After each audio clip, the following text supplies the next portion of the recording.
think clearly, think long term, think high leverage. Greetings and welcome back to another video. So we're really aware that the world is moving at a very faster pace. So many things are coming at us in waves, and at this moment in time we're expected to make decisions at the snap of our fingers, and each decision has the potential to dramatically change our lives for the better or for worse. For a long period of my time, I've made decisions intuitively.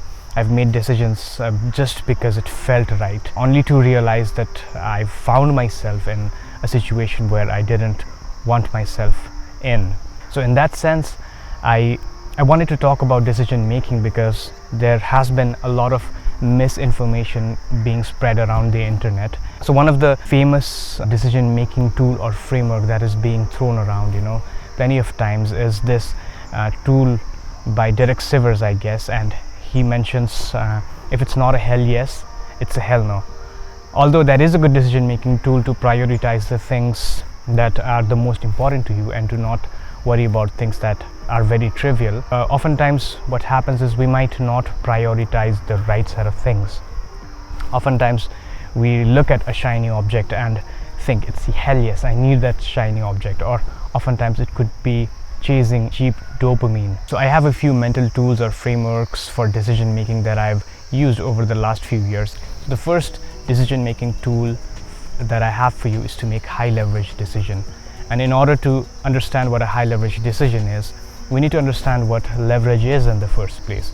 So there's this famous quote by Archimedes, and Archimedes was, I think you remember from middle school, where there's this famous story of Archimedes jumping out of his bathtub shouting eureka when he discovered buoyancy. So he was everything. He was a mathematician, physician, engineer, whatever you wish to call him, and he gave this famous quote which has been thrown around plenty of times on the internet, and it goes something like, I might be getting my words a little mixed up here, but to get the gist of it, it's like this: give me a lever long enough and a place on which to stand, and I shall move the world. So in order to understand what leverage is, let me give you an example. So let us consider you're having a walk along this forest, right?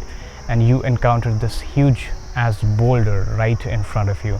And in order to move forward, you need to move the boulder out of the way. So there are two things that you could do. One, you could gather a few people and ask them to push the boulder out of the way, which would require a considerable amount of energy. Or the other thing you could do is discover the pivot point where the boulder is standing in the path, and place a long enough branch which can be used as a lever and perhaps a fulcrum that when you apply an amount of pressure, there will be some activity on the boulder. So you will realize that the amount of energy that was used to push the boulder using the lever was far less compared to getting people to push the boulder over. So in that sense, a high leverage decision is basically you apply less pressure, less energy, and there will be more output, similar to the 80-20 principle. So in that sense, a high leverage decision will save you resources, it will save you energy. A high leverage decision will save you time. So moving on to the second mental framework that has helped me make good decisions over the years is to make long-term decisions. So what I mean by making long-term decisions is to understand the importance of time in our life. Time works against us because, as we know, universe tends to entropy, universe tends to more chaos. You can either use that force to empower you, or you can use that force to degrade you. So to make decisions that are better in the long term, or to make decisions that are empowered by time, there's a simple question that you can ask yourself whenever you are making a certain decision. So if you are looking to partner with someone for a business, ask yourself whether or not this is a partner that you can trust for the rest of your life. Ask yourself whether or not you can work with this person for the rest of your life, or if it is a business, whether or not you're going to do this business for the rest of your life, or it's just a temporary thing, or it's just a side hustle. If you are in a toxic relationship, every year you spend will degrade you. It will drain you psychologically. Whereas if you were in a good relationship, every year that you spend with that person will empower you, will help you make better decisions, will make you a clearer thinker as time moves. So some examples of long-term decisions are going to the gym, or saving money, or writing every single day.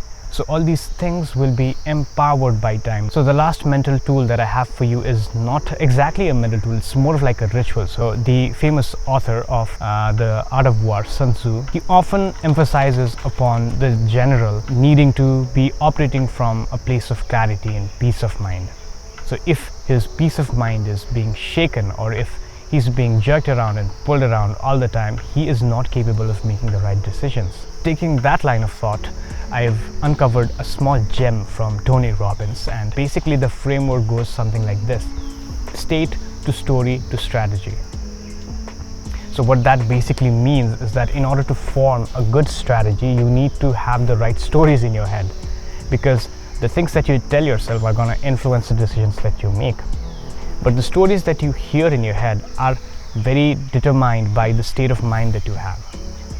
So your state of mind is directly affecting the stories in your head, and the stories in your head is affecting the strategy or the decisions that you make. So something that Tony Robbins does to get into that right state of mind is do a cold plunge, meditate, or even do something like gratitude journaling and things like that.